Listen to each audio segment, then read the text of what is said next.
হযরতে আব্দুল্লাহ ইবনে উমর রাদিয়াল্লাহু তাআলা আনহু তিনি বলেন, আল্লাহর নবী সাল্লাল্লাহু আলাইহি সাল্লাম ইরশাদ করেছেন,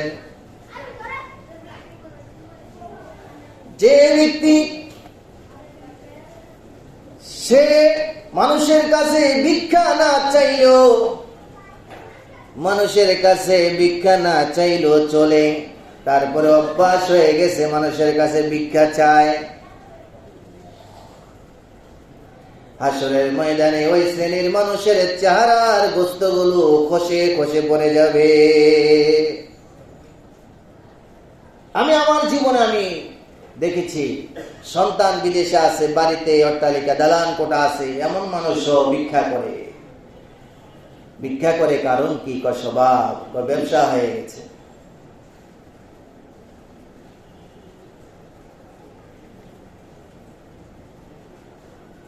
এই জন্য আজকাল মানুষ কষ্ট করতে চায় না, এই জন্য মানুষের কাছে হাত পেতে দেবে। কাজের জন্য আপনি একজন লোক পাবেন না।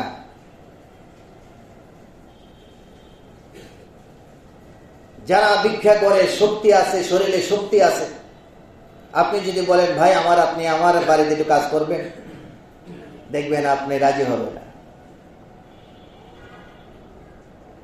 আবার যারা সত্যিকারের ভিক্ষা করার উপযুক্ত, ওই সমস্ত মানুষ অনেকেই লজ্জায় হাত পাতে না। তাদের ঘরে গিয়ে আপনি দিয়ে আসা, এটা আপনার ইমানি দায়িত্ব। সমাজে অনেক মানুষ আছে না খেয়ে থাকে, তারপরও কারো কাছে হাত পাতে না, লজ্জায়। আল্লাহ নবী রাহমাতুল লিল আলামিন তিনি বলেন, কিয়ামতের দিন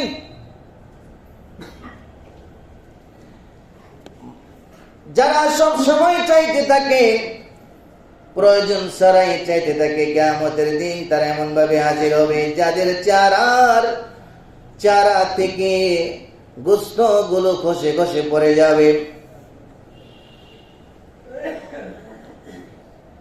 আবার এক শ্রেণীর মানুষ হাসরের ময়দানে বিপদে পড়ে যাবে, হাসরের ময়দানে বিপদে পড়ে যাবে।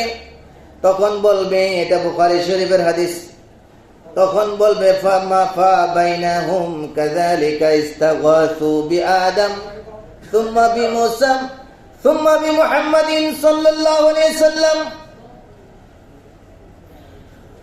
হাসরবাসী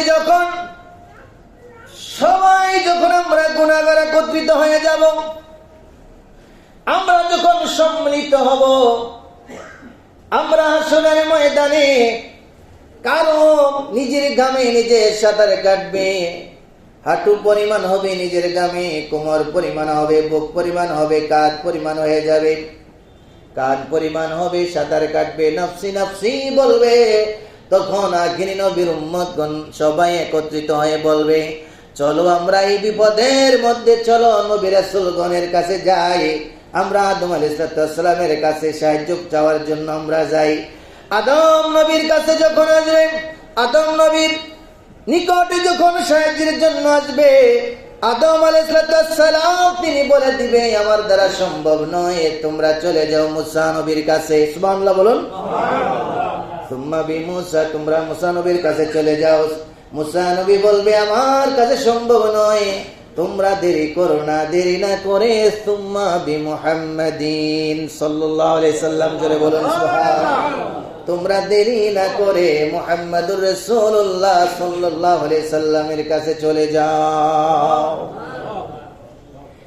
বন্ধুরা আমার, গভীর মনোযোগ। আল্লাহ নবী বলেছেন, শাফাতি লি আহলিল কাবাইর মিন উম্মতি।